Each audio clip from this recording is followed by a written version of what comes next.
Welcome to another episode of Progress Always. Mike Anders here, and I have the honor and the pleasure to speak with my Marine sister, Taylor Galadyk. And as she empowers women to step into the highest and best version of themselves as leaders in every walk of life. I have been in your circle of influence from afar for a number of years now, since your days, peak CrossFit. And it's been really interesting, just the wave tops of what I've seen, watching the evolution of your practice and coaching. Before we get there, though, I'm genuinely curious, from Marine to coach, and maybe we go back just a little bit before that. How'd you get here? Oh man, that's a loaded question. Part of it is personality, part of it is choice, and just the way I've responded to adversity. I think that the way in which I've responded to things in my life has always been to just push myself to the best version of me. I'm learning in my evolution that maybe part of that did come from some trauma in my life, and I'm healing from that so that I can be more whole from within and everything. But yeah, I think it's a combination of everything, maybe a little bit of my destiny, a little bit of the life that I was born into, and my personality, and then how I've just chosen to respond, and also how I've chosen to connect with people who inspire me, like role models, influences, and saying like, hey, this person has something that I admire, or like an energy about them that I want in my life, and just pursued that. And I continue to do that. Yeah. Tell me about the healing, because I feel like those of us that fall into this space, and I use that word very intentionally, those of us that fall into this space of guides of various levels, very much, at least in the very beginning, if not the whole way through, we start out with what we didn't get, right? And through the healing of ourselves, that manifests in our ability to help others with their healing. So when you reference your healing, what are you talking about? Yeah. So I'm actively, have you heard of EMDR? Oh yeah. Okay. Oh yeah. So I've been doing that for the past year. I just had a session yesterday, and I'm just learning so much about myself. I got out of the Marine Corps in 2017. And before that, you mentioned that I was a CrossFit athlete. And then before that, I was a competitive cheerleader at the University of Louisville, won 3 national titles. Before that, I was on the swim team when I was little. Like, I always had sports as my outlet and my way of finding a sense of belonging and family.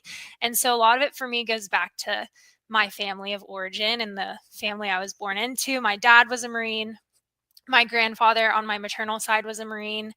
But I would say what I'm learning about myself is within like the dysfunction of my family of origin, and maybe even some wounds to my primary attachment figures, my mom and my dad.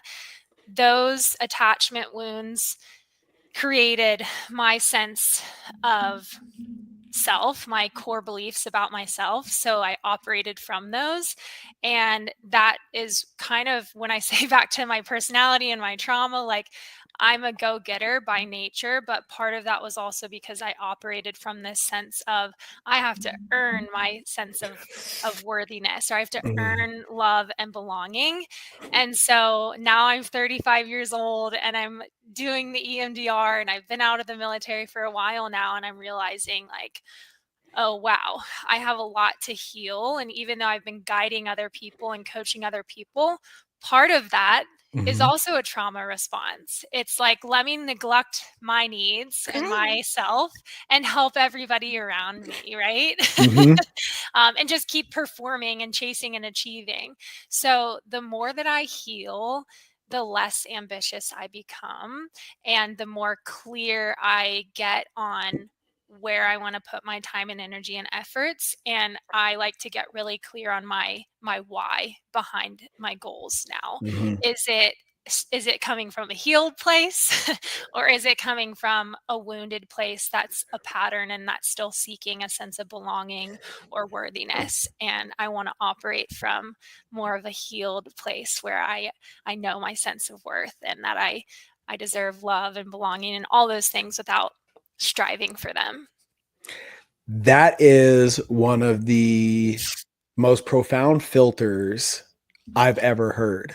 Is this decision that I'm about to make coming from a place, from a healed place or a wounded place? Is that, I got lost in that. So Sorry, no. That's awesome. So that's what we're here for. Let's get all the way deep. And if you mention this and you just go ahead and repeat, and I'll Sure. apologize in Yeah. advance. Is that a new filter for you? Absolutely.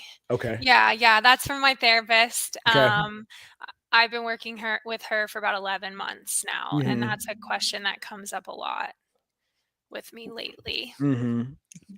Is it now now it's conscious, right? Mhm. Has that filter always been present as you start to look at like regression and potentially past lives, etc.? Like, is there a pattern of Yeah, that decision matrix that exists for you? totally. Yeah. I think it's really evident and clear to see that while I wasn't conscious of it at the time, right? Hmm. Because I think EMDR allows you to tap into the subconscious. That's what's so cool about it. You get to rewire your brain, whereas in like CBT, you're talking through therapy, Hmm. and the EMDR, it taps into something deeper. And so as I'm reprocessing old memories and going through some of my past experiences and trauma, looking at Hmm. it from a different lens, seeing where, yeah, I've made a lot of decisions in my life from a subconscious state that was a wounded subconscious state Hmm. out of it's a trauma response or a survival mechanism because it was like a pattern that I have lived for all of my life. So Yeah. it's a new, it's like it's like, my elevated healed Yeah. way of thinking now that I'm rewiring my brain and approaching life differently. Yeah. I think, we either are oblivious to or very much discount epigenetics. And Hmm. when you look at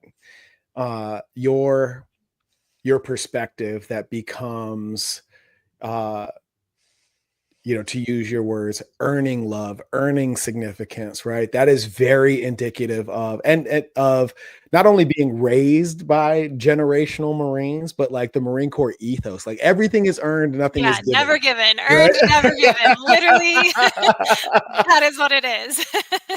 And in my own healing journey, it was really interesting. And let me know, try this on to see how it fits. Yeah.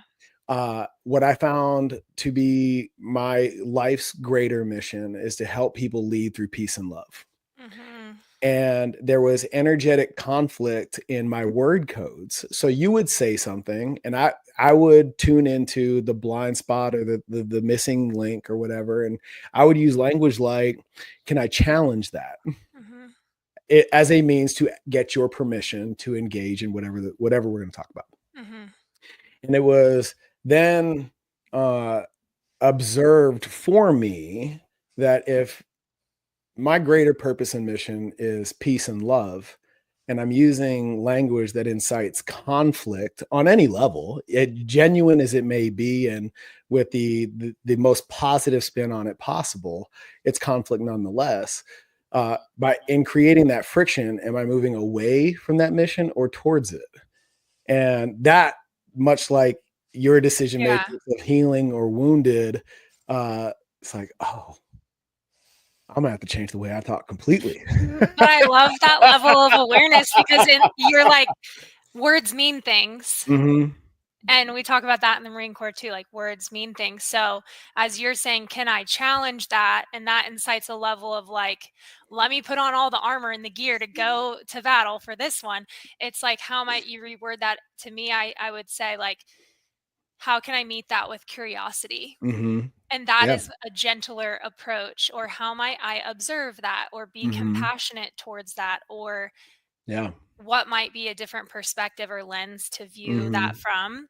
But that's really cool that you're on the path of peace and love Mm-hmm. because peace has been a huge word that keeps coming up in the work that I'm doing. And Mm. I'm Tell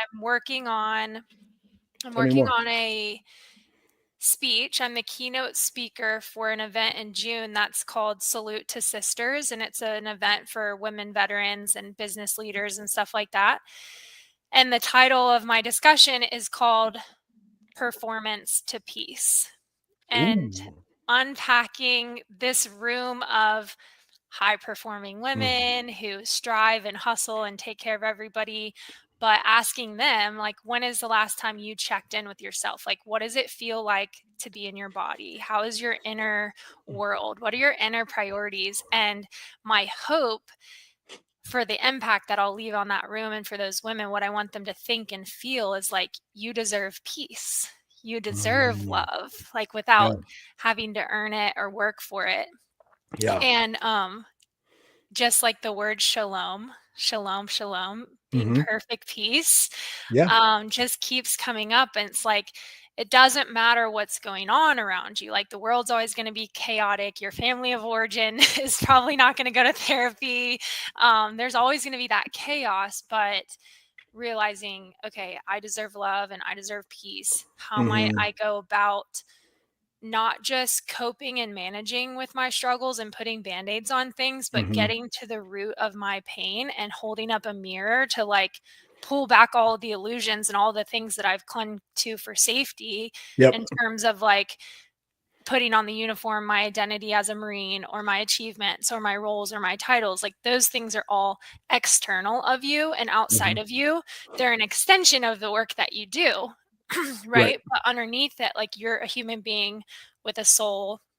And I'm very much like a believer in God and having a relationship with God and Mother Nature and each other. And so, yeah, the peace and love, like I am so in alignment with that mission and helping more people experience that Yeah. sooner rather than later. Mm-hmm. Because when one of us heals, it enables all of us to kind of heal collectively and live better lives, healthier lives. 100%. So let me ask you this. You're familiar with the concepts of divine masculine, divine feminine? Okay, cool. So for that, this indicates that you know enough. Yeah. So for the work that you do, and as accomplished as you are, and you're married, got kids, your wife and mother, you know, and I've in your social, you wear both those identities very proudly, as one should, right? Um, how is it that you navigate? Because I feel like this is, and I'm asking you as a woman, Hmm. and in discussions that I have with women that I coach in 2025, they Hmm. have this barrier up, that I, very chauvinistically believe is born of the feminist movement. That Yeah. they get to a place where like the narrative, I don't need no man, Yeah. or Yeah. Yeah. uh, I don't need help. I don't need it's like, protection. Yeah. oh shit, like that doesn't serve me, and they're having issue reconciling that, and uh, either Yeah. backing out of that uh, that masculinity, or stepping into their defined feminine. Yeah. And I feel like, in the short while that I've known you, and just from observing from afar, you've managed to do that really well, to not only own your space as a sovereign being, but also embrace your divine feminine, and navigate the world in that regard. I love that word sovereign, by the way, because God made us to be that way. And I will say that it's been by choice. Mhm. I think that in the age of modern femininity, I will say that, yes, I believe like women should be treated as equals. And my husband and I are very much like a partnership. And he's just the perfect partner because he is a protector and a provider, but he also like embraces both parts of me. He lets me be, he lets me, be strong and determined and stubborn, but he also helps me bring my walls down and be feminine and be soft. And I need both. And I think that we're living in a time where, like, with women, at least for me, like, I don't know, a couple words come to mind as you're talking about it, like, because this is a really important topic and it's something that I've just really liked going deeper with lately. But one thing that comes to mind is the word trust and just like the models of men that we've had in our life as women, what that looked like, because we all walk around life with tons of bias. We've got confirmation bias, we've got unconscious bias, we've got conscious bias, community bias, where we know something's wrong but we do it anyways because we don't want to be kicked out of the community. Like, we have all these biases and we have different levels of trust and different models and stuff like that. So like for me, what's been critical in that is two things. Biblical, like, I'd say I didn't have a lot of biblical, what's the word, like, knowledge because I wasn't like raised in the church. And for someone who's experienced a lot of trauma at the hands of men, I've had a big problem with like referring to God as the father. And like, where is the where is the mother in church? Because it's like the Father, the Son, and the Holy Spirit, and it's all this patriarchy. And so that like distanced me from God a little bit. But what helped in that was getting biblical knowledge and greater understanding, like taking back the context of what was going on during the time and how can I dissect this? Because I mean, I love Jesus, but I also love Mary Magdalene and the Mother Mary. And there's like feminine parts of that I've sought to know more about. Mm-hmm. And then also, so that part of it. And then the second part is finding women in my circle who also embrace their femininity and that maybe wrestle with some of those questions, like referring to God as the father or the gender of God or this or that, to help me get some of those questions outside of my own head. So I'm not wrestling with those things in isolation, so that I can seek to have greater understanding from a feminine perspective, where maybe my mom or my grandmom didn't pass down those things to me. It was very performative, like societal pressure and standard. And this is what the Bible says and what the Christian church says where women should be in leadership roles. Like, I'm very much like, no, I reject that because I have a voice. But how do we work together, men and women, as equal? And I think, to answer your question all the way back to about women that are struggling with that, it's like God designed us to operate together. I think about like the sun and the moon and fire and water. And so like the masculine and the feminine are created to coexist beautifully together. And Mm-hmm. so it's just figuring out how to dance with that on your own and Yeah. realizing like where are my biases, or where am I putting up walls to protect myself. For example, like your right side of your body is your masculine side and Mm-hmm. your left side of your body is your feminine side. All of my injuries, my chronic injuries from CrossFit, Marine Corps, they're all on my right side. And I'm Mm. realizing I've lived in my masculine energy for so long because that was what was safe for me. That Yep. was what the world said: be a Marine, this is valuable in society. Do these high achieving things, you're going to get belonging and a sense of worthiness from this. Becoming a mom, it was like making food for my family, changing diapers. Society doesn't value that, but my family needs that. It's like the Mm-hmm. heart of my home is in my kitchen. So I Yeah. had to just unpack a bunch of the things that I learned from society about what it means to be feminine or soft, and get really deep with all of that. Yeah. So I'm leaning into that feminine of like, how can I receive? How can I nurture? Be soft, be vulnerable, Mm-hmm. and all of that. And I'm healing a lot of those chronic injuries. I'm doing like a lot of body work, Yeah. just noticing where my body is storing my trauma and that Mm-hmm. it's keeping score. And for me, it's like all on my right side, my masculine side. So I've been in Wow. overdrive Yeah. and I feel it and I'm awake, and it's like it will take its Mm-hmm. toll if I don't stop and give it the space to heal. So I think for those women, there's like, that's a signal that there's healing work to be done. And for men too, men who like hate women, they probably have trauma with women, or they have some issues that they need to heal. So Guaranteed.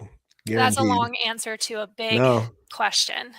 Well, as I'm watching you, watching your nonverbals and your gestures, what shows up for me is yin and yang.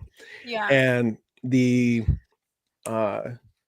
word that shows up for those of us that read this shit on the regular is less balance and more harmony. Mm-hmm. And the difference between the two is not, balance being equal measure, harmony being an imbalance, an intentional imbalance in service to the other. Yeah. Right. And when you're talking about, how the masculine dances with the feminine, how men and women are here to coexist in harmony. When I'm talking with clients with regards to relationships, and this is an agreement that my wife and I have made as well, it's never going to be 50-50. Yeah. Ever. No, yeah, that's so true. But it's 100 and 100. And one of the things that my wife tells me all the time when it comes to disciplining our kids, she's like, one of the hardest things for me to do as a mom is to watch you get after our son. And I'm not even talking about ass whoopings or physical harm or anything like that, but just like driving a point home, making him stand there and, present eye contact and, do all the things. She's like, it is so hard for me as a mom, the nurturer in our home, to just allow that to transpire because it's necessary. And at the same time, in the context of our relationship, you're the only one that can do it. So as you're doing that, I'm like, that's 100% how it plays out in our relationship as well. Yeah, I'm like giggling over here because literally in therapy yesterday, it came up about disciplining, because I don't like to discipline, and my husband's gone a lot for work. He's still in the Marine Corps. Yep. And so with my son, who's about to be 6, displaying some behaviors that are very much like not okay, it's like, it's gotten to the point where natural consequences aren't enough. And I'm like talking to my therapist about like, how do I discipline and implement consequences that are within reason and that are immediate and stuff like that? Because I don't like to discipline either as a mom. And so I'm just giggling as you say that. I'm like, yeah, we're in the trenches as well. We gotta put boundaries on it for the kids, and they gotta know like, this is not okay behavior, and this is, tell you when you have good behavior. I can do that all day, but the discipline is hard. The how old are yours? So Hawk is about to be 6 on Wednesday, and Henley just turned 3. Oh yeah, you are in the trenches. Yeah. What about yours? How old are yours? It gets better, I promise. Yeah, it does. It keeps getting better. Yeah, my son Tristan just turned 9, and my daughter Cameron just turned 7. Oh, cute. Yeah, they're 2 years and 6 days apart. Cute. Nicole had a plan. She was like, yeah, today's the day. yeah. That's a good age gap. It's a good bond to see them. You have one of each as well. It's really cool to have a boy and a girl and have I'm number 2 of 4 boys. Okay. And I was terrified to have a daughter.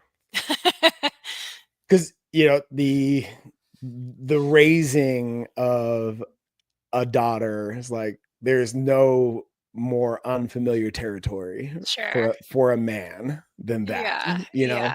And especially in the chaos that I grew up in. 4 of us, 2 Marines, 2 D1s. It just wild all over the place. Yeah, that's what it sounds like. I'm like, just destruction and chaos. We move some furniture every now and again. And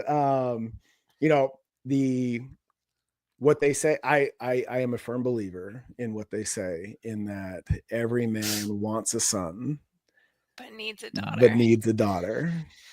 And Yeah. it is so fun. It It is is. so fun. And talking with my mom, she's like, I wouldn't know what to do with girls. You guys are just absolutely crazy and on the move all the time. And if any of you were not that, I'd have been worried. Yeah.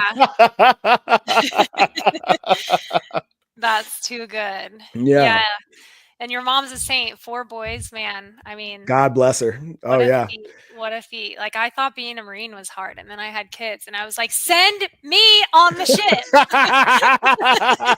You stay here with these kids, and I'll go." Deployment is so easy compared to this shit. Exactly, 100%. exactly. You get some perspective, and it's like, I mean, kids are our greatest teachers too. Like, I Oh. would not be Mhm. on the track that I'm on right now if it weren't for my kids, because as Mhm. soon as they come out, you're just like, whole world has changed, and you're like, I either got to heal this stuff now, or I'm just going to keep projecting it onto all the people in my life that matter.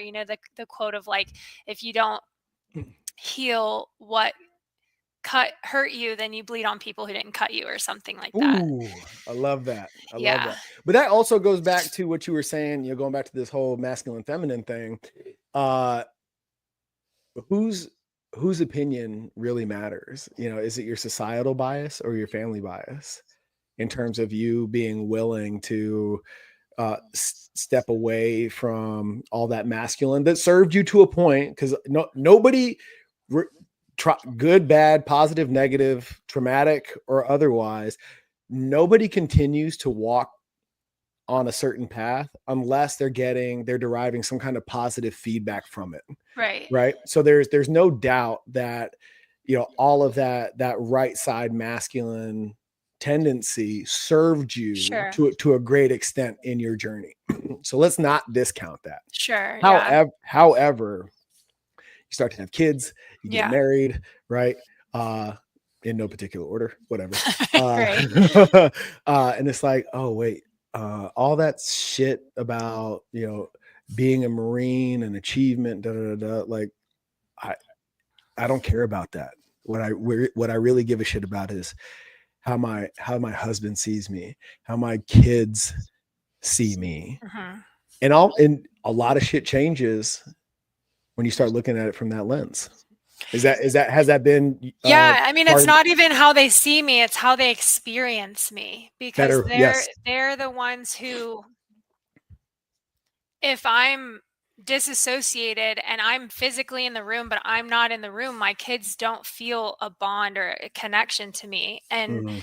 it's really sad for me to think about some of my, like, I had postpartum depression the first time with Hawkins, and then my birth with my daughter was amazing, but my husband was deployed, so I did that without him. And just like I said, our kids are our greatest teachers, because it forced me to be like, how am I showing up for these people in my home that see the real me without the mask of Yeah. performance? Mhm. And so it's funny, I journal every day. It's probably one of my most powerful habits. Mhm. And I've started leaning back into my life coaching a little bit more, promoting myself a little bit more, wanting to take on 1 to 2 more clients, because my kids are getting a little older. I have the bandwidth, but I know my bandwidth now, right? Like, it's like, Mhm. I know that it is fulfilling, but it's also stresses me out, and it's Yep. energy that I'm putting elsewhere that's not in the home. Mhm. So this morning, I like to ask myself, like, what matters? And the first thing I wrote down is like, my sweet babies, my relationship with their dad, my relationship with myself, my relationship with God, my connection to the world, nature, and the people that are in it. Boom. Mm. That's what matters to me today. And Yeah. so I have to get really clear. I'm like, what am I still struggling with in therapy? And I am still in the struggle of, sometimes I respond to my triggers with like old trauma response patterns, Mhm. and realizing I can logically know better tools all day. We call it my emotional backpack. But it's your trauma response can be so strong because you're wired a certain way, and your Mhm. body has kept you alive for a certain way. Like, sometimes it gets kicked into overdrive. So my therapist refers to it as like, if you're in a car rolling down a hill, before you're out of control, like pulling up the e-brake. Mhm. And so I've gotten so much better about being vulnerable, communicating with my husband. This is how I'm feeling today. This Mm-hmm. is what I need from you today. And here's what that looks like to me, and like, where are you and how are we? Yeah. And that is a vulnerable space to be in when you come from hyper independence, hyper performance. I don't need a man, I don't need anyone. Like, no, you need Yeah. help. We all need help. We're just not designed to do Mm-hmm. anything alone. So when you have old wounds that are not healed and you have trust issues and you won't let people in, it's going to be really hard to heal and to move forward in like healthy relationships and healthy ways that are Mm-hmm. not just like putting band-aids on your wounds, you know? Yeah. I mean, when you're stepping into those courageous conversations like that, I don't use that term lightly. This is not like, we took the kids to this slide park where everything is like straight down before you get into the fun, you know. Wait, in Yuma? No, here in Scottsdale. Oh, in Scottsdale. I was Yeah. like, Yuma, I've been to that one. There's like one water park. Yeah. It's called Slick City Action Park. Okay, cool. And my daughter's like, I don't want to do that one. It's too steep, whatever. And I told her, I was like, hey, courage comes after the fear, Yeah. not before. Yeah. You got to do the thing that scares you before you receive Yeah. the benefit that we like to call courage. And we talk about it as if that's supposed to be there first. Yeah. Oh, he's such a courageous person, da da da da da. It's like, no. They're only courageous because they do shit that scares them. Yeah, totally. I'm a big fan of Brene Brown. Do you know her work? Mm-hmm. Oh yeah. Yeah, The Call to Courage on Netflix is a great documentary to watch, and a lot of her books are really good. But just talking about vulnerability and how it's the emotional exposure, there's uncertainty and risk, and you can't have courage without vulnerability. So it takes that moment of fear, and I'm making myself feel small and weak and in this moment. But then, on the other side of it is the connection or the courage. The book that I'm thinking of is The Gifts of Imperfection. I think she says the benefits of imperfection are courage, compassion, and connection. Yeah. So 100%. A conversation. We're sunsetting the gym so that I can move fully into this space. Cool. And as we're moving through this transition, this season of our lives, I'd be lying if I didn't say that I was an emotional dumpster fire. Yeah. Along the way. And in one of Nicole and I's conversations, she was like, what do you need from me? And it's so funny how we receive information, right? My primary love language is physical touch. And, even though I'm making a lot of business decisions right now, her opinion, her insight, her feedback, her energy still matters because those decisions over here have ripple effects over here.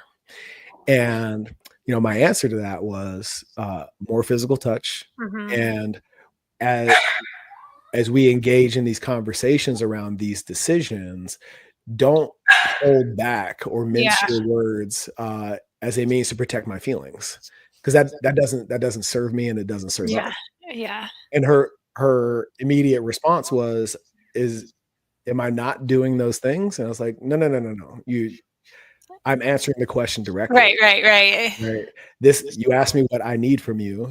Those are the two things I want. I want your honesty and transparency and more physical touch. And she's like, okay, yeah, got it.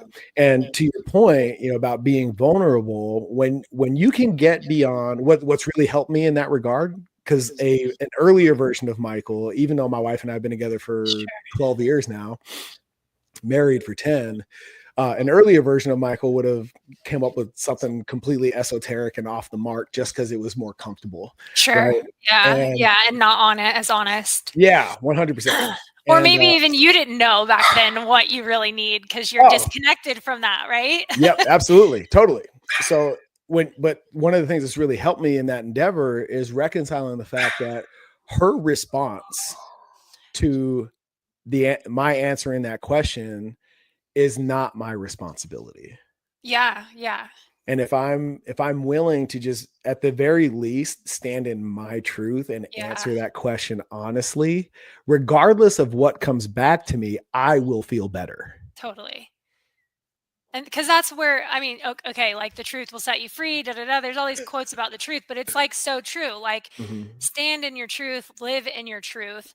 Are you being truthful with yourself about your wants, your needs, your desires, your job? Is your job still making you happy? Or are you just doing it to please other people or because Mhm. other people are telling you you're so good at it? Like when I was leaving the Marine Corps, I had so many people being like, don't leave. You're like such a good Marine officer. You could do so many things. And I'm like, I have faith, first of all, in not in the Marine Corps. Like, this is not my end all be all. Like, this was great, served my time, but I know that God has a bigger plan for me, and I don't know what it is, but sure, I'm good at this, but I think that I was like made for something deeper than Mhm. this, Yeah.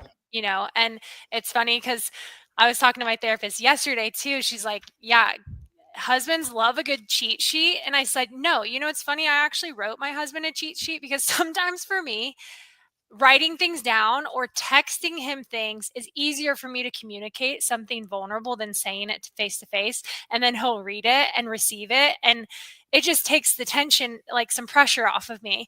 But Mm. I was like in my head a few days ago, I think it was a week ago, last Sunday. So I wrote down, I was like, what do I need today? What does that look like? And how can I get that? And it was like, I need emotional connection from my husband. I Mhm. need him to spend quality time with me. And that looks like, yeah, holding my hand, sitting with me on the beach, listening to me talk about some things I've been wanting to share. How can I get that? Like, share with him that I need Yeah. these things so that he knows, because he cannot read my mind. Dude. And so I just let him read my notes and he was like, got it. And we had a great day at the beach where it's like, thank God we didn't just go waste another day at the beach where we didn't know what each other needed. And I asked him like, Mhm. what do you need? And he's usually so like easy go lucky. And he's just like, yeah, that looks great. I need this or whatever. We're still working on Matt. He's still a Marine. So he's very still like, he is last. He takes care of everybody before himself, the Mhm. kids, me, the job. And so he's still got some barriers that we're working on of like, your happiness matters. Like, you need a Mhm. hobby, you need friends and things that bring you joy. Like, he just started fishing, and because surfing's my thing. Yeah. He likes surfing, but it's not his thing. So Mhm. we're trying to find him his thing. And I just look forward to the day when he's like out and he can just come home to himself and Yeah. all of that. But it's baby steps. Totally. And I'm just so thankful for him. He's a great partner. So Well, it sounds like when you get that feedback on your way out the door, especially when what hire told me leaving the Marine Corps mattered less than my Marines. yeah. I'll never forget one of my sergeants pulled me aside when, I'm telling everybody, I'm like, yeah, I got a couple of months left. I'm going on terminal, whatever. He's like, fuck, why do all the good ones get out? Because we have a thinking brain. And I was like, dude, I got things I want to do. And, and Yeah. I remember being in Afghanistan and, we, we ran UAV operations with VMU-1 and we launched a bird and we're waiting for it to get on target. And, I got my CSCS book and I've got a schematic of a gym that doesn't exist yet. And Yeah. my CO forward comes in on a health and comfort inspection. He's like, what the fuck is all this? And I was like, sir, I'm gonna start a gym one day. And he's like, well, when are you gonna do that? I was like, well, I think I'm gonna stay in one more tour and then get it done. He's like, and I was older as a second lieutenant. I commissioned at 24, which isn't, I know compared now we're like older, yeah, I mean, but like that 2 years of real life compared to the yeah, 22 yeah, year olds that were coming in yeah, is like, okay, we spent all week at the barracks. I'm not yeah, going bunking up with 8 dudes in a hotel room. yeah, I yeah. can afford my own place. Um, uh, I was like, yeah, he tells me, he's like, dude, if that's what you really want to do, you need to get out and do it. Mm-hmm. If first of all, the big green machine has been Gonna keep going for on 200 going. years. It's going to keep on going without Exactly. you. You are not the cog that's going Yeah. to break the wheel. Right. And so don't create that narrative for yourself. And at the same time, you got time and youth on your side. If you do one more tour at the pace that we're running, you may not have the juice in the tank to make it happen. So if that's what and it was like, of the 4 commanders I served under, he was the only one that like gave me the blessing to go do the thing. And I think that's really funny. Let me ask you this. Do you find in your practice working with your clients that an underlying through line in your coaching, your guiding experience is like people just looking for permission to Oh my gosh. be a greater version of themselves? It's one of the number one things I recommend. And when I think back to my first therapy session, it was the number one thing my therapist said to me: give yourself permission. Give yourself permission. People are looking for it outside of themselves. So today I had a consultation and she told me all these things in the past year that were like so intense. And I just like, have you given yourself space to grieve this? And she's taking care of everybody. And I said, give yourself permission to grieve those things. Mm-hmm. So permission is a huge thing. And I think realizing like we have all the power to give ourselves everything that we need internally. Like, I think we're better together, not in isolation. I was talking about this yesterday in therapy too. There's a difference between isolation and solitude. You need solitude, intentional solitude, and space to be alone. For me, it would be in nature, but to sit with things, feel things deeply, reflect on things, because a lot of the times when we're asking for advice or seeking advice, we know the answer deep down. We just haven't sat with it in solitude or prayed about it long enough to give ourselves permission to listen to the truth of the answer. And so it's funny with your situation, I only had one.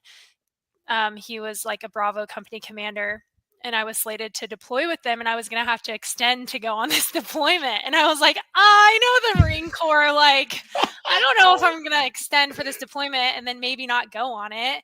And I was sitting down with the company commander, and he was a raider, like he was one of the CSOs, and really respected him. And he was the only one that said, if your heart's not really in this and you have other gifts and talents outside of this and you think you could lead and serve better in a different capacity, arena, environment, like, go do that thing. And I was like, sir, thank you so much. Yeah. Because I wasn't able to give myself that permission at the time. And or I was, but I was just wrestling with so much external feedback. And I did have faith, but it was like a hard decision going back and forth and back and forth. And I was engaged to my husband at the time, and I didn't want to get married on the Marine Corps terms. I was like, I want to do things my way, have freedom. I mean, it sounds like you value it too, but I value autonomy and freedom and flexibility so much that you just can't have those things when you're in the military. So yeah, a lot of the girls that I coach are rock star Marines. Like, they're infantry Marines leading Marines, doing all the awesome things. And they come to me for the human side of things. Like, hey, I'm struggling with this self-doubt or taking this criticism that feels like it's because I'm a girl. How do I navigate these things? And it's just really cool because I understand what that feels like. I mean, my walk in the Marine Corps was not all sunshine and roses. There were a lot of really, really bad experiences. And part of it aided to like some of the existing trauma and the complex PTSD that I have. And I can see that now. But that organization is just such a different culture. The culture is just so strong, especially as a minority and as a woman. There were a lot of times where it's like, my reputation matters more than my own feelings or my own needs right now.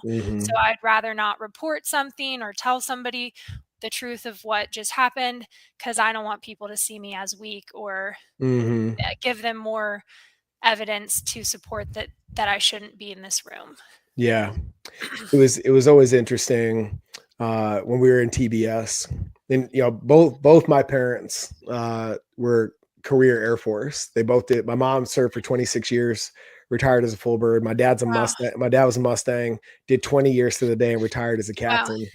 And both of them, my father being a Black officer, my mother being a female officer, they're like, don't, as I pursued OCS, they were like, they just gave me so much great foresight. That's awesome. Born of their experiences, and that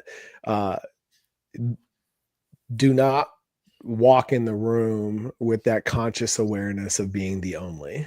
Mm-hmm. It doesn't serve you. Yeah, it doesn't. And also walk into those rooms knowing that you belong. Mm-hmm. And I'll never forget graduating TBS, and there's a photo floating around social media of all of us Black officers, all of us Black lieutenants. Mm-hmm. And I remember leaning over my buddy who married my cousins, or married my wife's cousins. That's how I met my wife, was at their wedding. Oh, cute. And I remember looking over at him. I was like, dude, like, cement this picture in your brain, because it's the last time you'll see this many of us in one room ever again.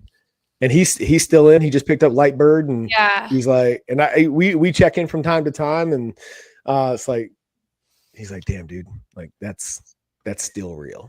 Yeah. Mm-hmm. There's so much truth to that. And that's part of it, right? Like that mm-hmm. is your truth, mm-hmm. that it's a paradox, mm-hmm. right? Because you walk into a room where you might not feel like you belong if you're the only. It's hard to separate the situational mm-hmm. aspect of it to what is true, right? Like I have the same education and the same leadership capabilities, maybe not even the same, like you don't even have to compare them, right? Like I have my own unique leadership capabilities that I bring value to this room. I bring mm-hmm. value to the table, especially for the women that I coach. Like I wish when I was in that I think I did a little bit, but I think now I see way more value in the empathetic side of being a woman. Whereas in mm-hmm. the Marine Corps, a lot of people will say like women are emotional. And I'm like, you want to see someone get emotional? Talk to a man who doesn't think women should be in combat arms. Yeah. Like watch him get emotional. I'm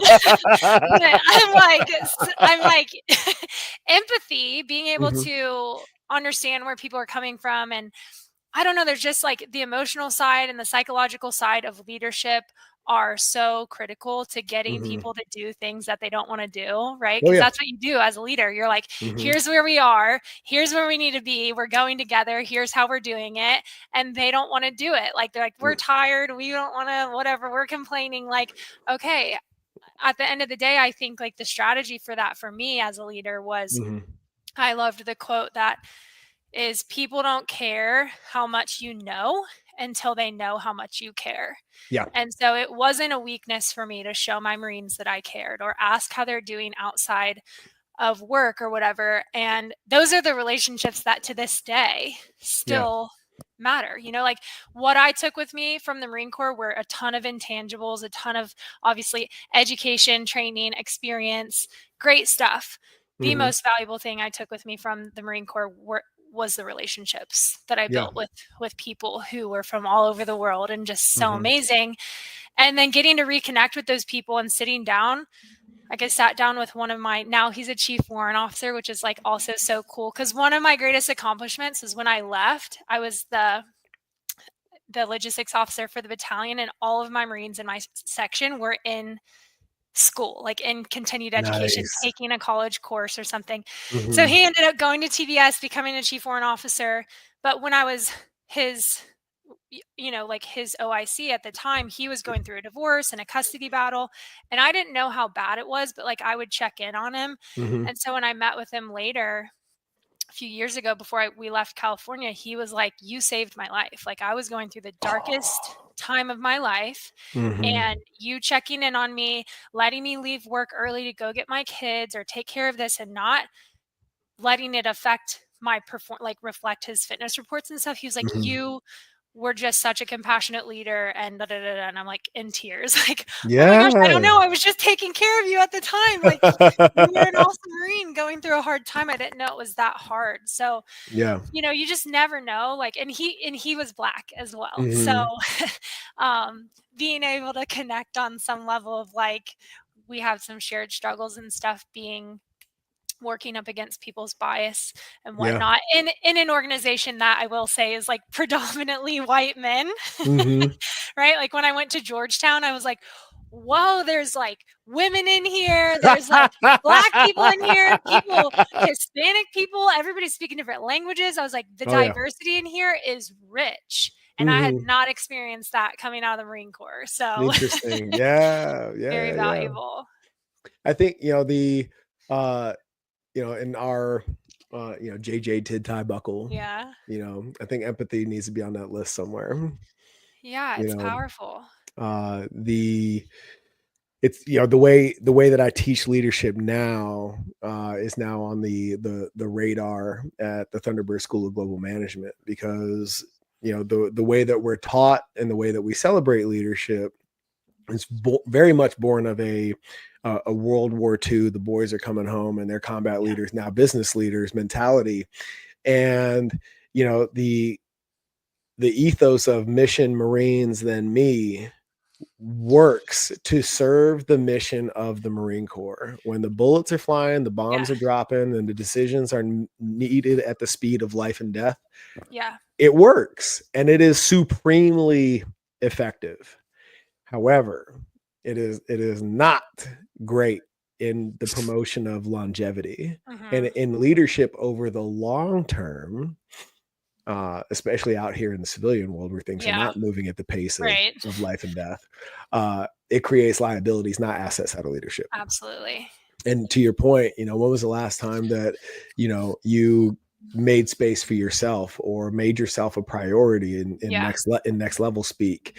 Like, that's a big fucking deal. Yeah. Put You know, yourself on the checklist, on the to-do list. yeah. One of my favorite exercises with clients is a time audit, where I make Yeah. them Assess. not even assess their day, but like the exercise is go as far forward in your calendar as you need to go to make a 1 hour appointment with and for yourself to do whatever. It does Yeah. not Yeah. matter, that is recurring during working hours. Love it.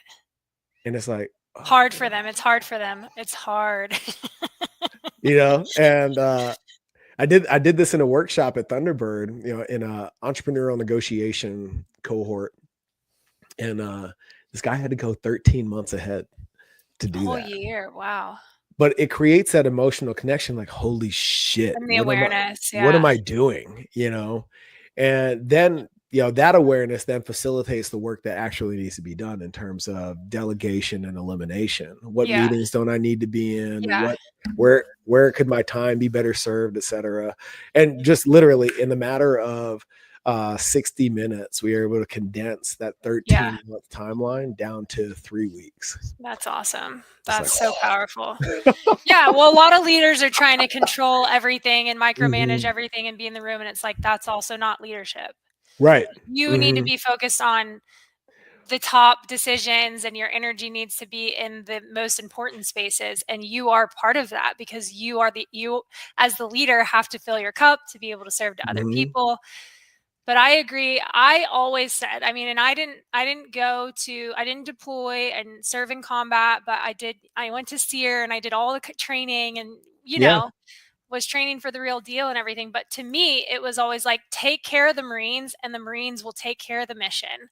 Yep. Like, you obviously know that the Marine Corps has some of like the craziest people, but that love each other Mhm. beyond, like, family. It Oh, is yeah. family. And so that mission statement served me. I Mhm. took care of my Marines and they took care of the mission and they took Yeah. care of me. And 100%. I always got compliments on my section and my platoon. And it was like, I'm really not even doing anything. I'm just setting up the conditions for them to shine and Yep. for them to do, like, to give them the responsibility to feel like they are contributing and to challenge them because they Oh, yeah. want to be challenged. They don't want to Mhm. just be micromanaged. Right.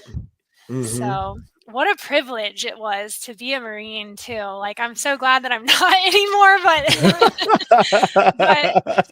you know, that's how I get my fix is coaching the girls who are Marines Yeah. still, or, you know, some of my clients are like in the FBI, or they want to become a physical therapist, or they're in med school. A lot of the high pressure environments where there's just Sure. a lot of pressure on them, and they need a space to reflect about, like, what's my identity outside of my professional role?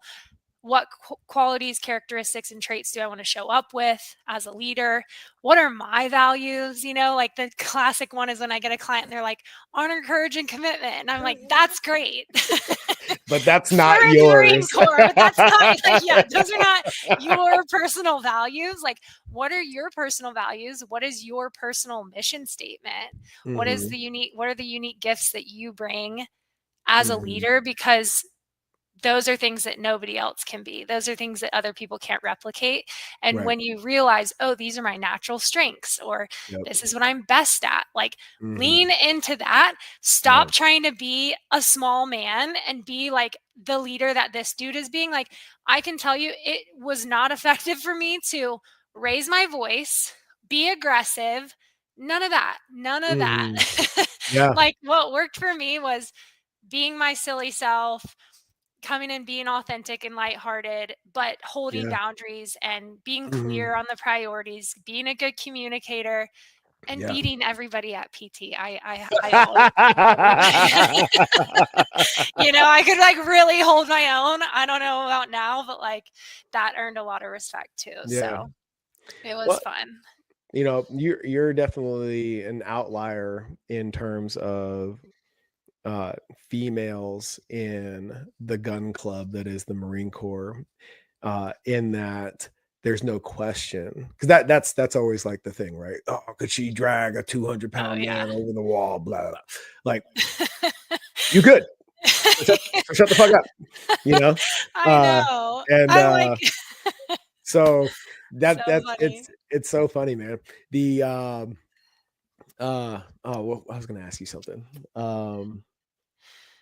No, the My husband's 6'5" and like strong, dude. And like yeah. we work out together and I beat him and stuff all the time. I mean, he's pound for pound like stronger than me, Mm-hmm. but we work out together and we motivate each other. He's like, "You're Yeah. such a go-getter. Like, I love working out with you. You push me to be my best." And I think that was one of the things that drew me to him in the beginning. Obviously, he hugged me and I was like, "I feel so small in his arms." Like, this is the safest place I've ever been. And then I was like walking around Quantico doing Nightland now, just like daydreaming about having his babies. I was like, this is the one. This is the one. But no, yeah, like we work out together and I love the fact that I can like swim faster than him. Mm-hmm.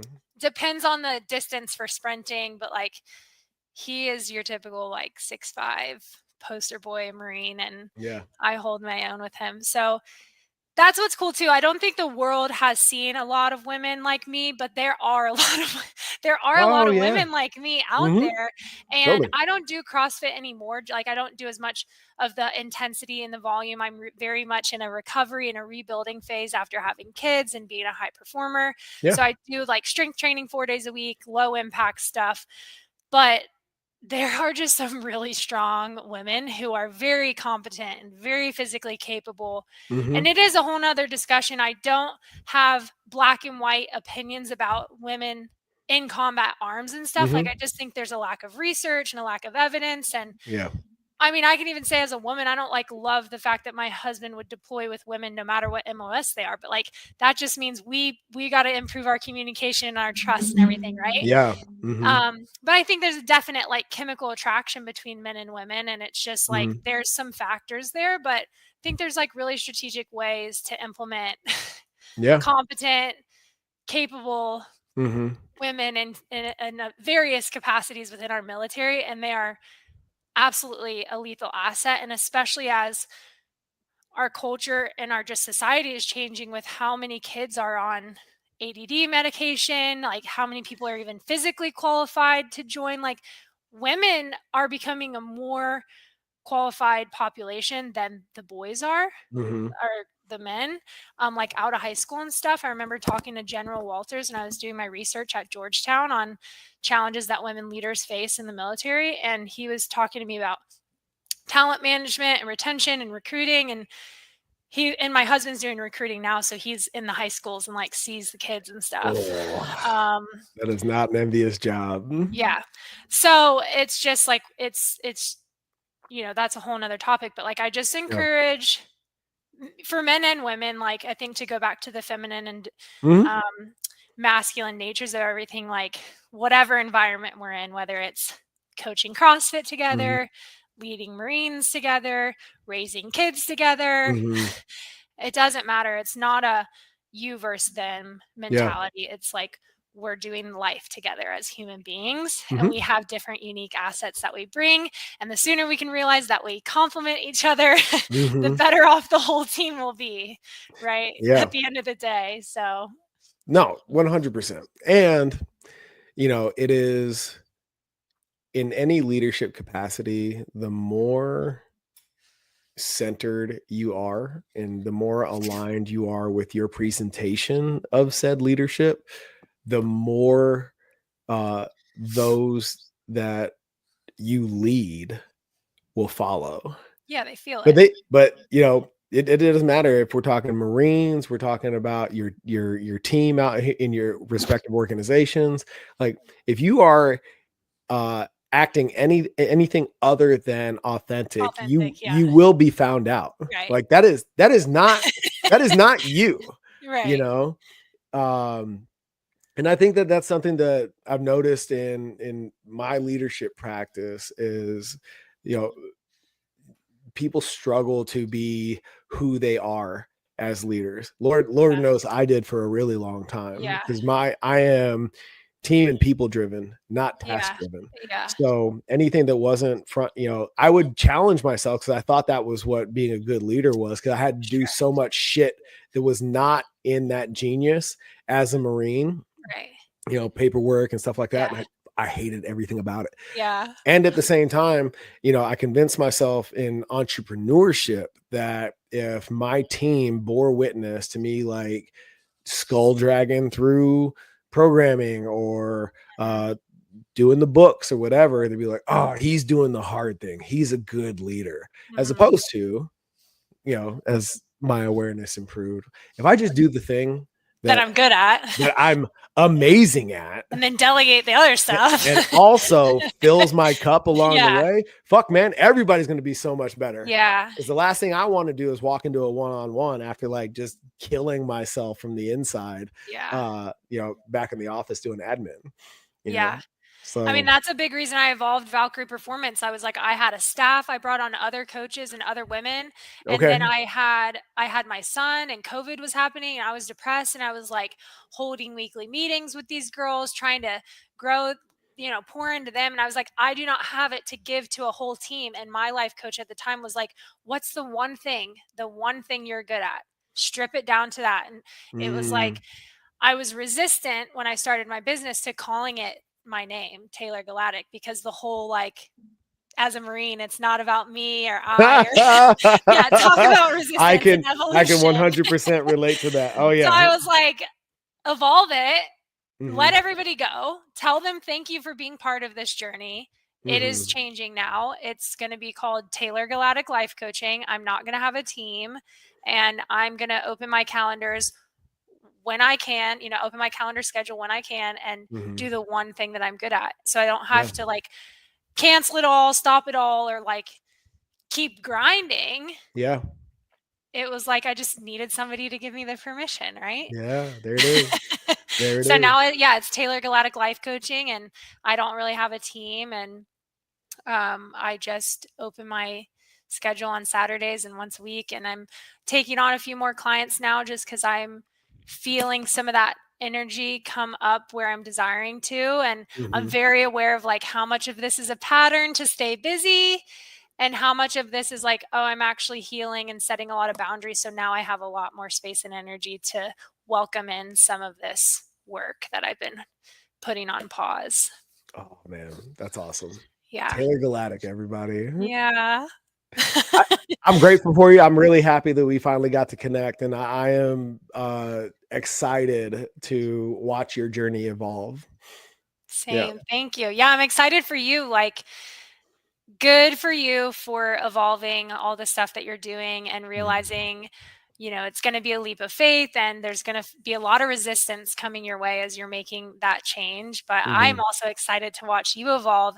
And I am very happy with how much more aligned this conversation was than I was anticipating it to be. I love when I can show up to something spontaneously now, have that flexible mindset, and let it flow Hell and yeah. like let the magic happen, and it turns out to be better than you thought it was going to be, and it was. So thank Oh, you. that's awesome. Hell Yeah, thank yeah. you a lot. Well, I appreciate you, girl, for sure. Everybody out there, you can find this podcast and all the other resources associated with becoming the fittest leader at coachsters.com. Go check it out. And until next time, progress always.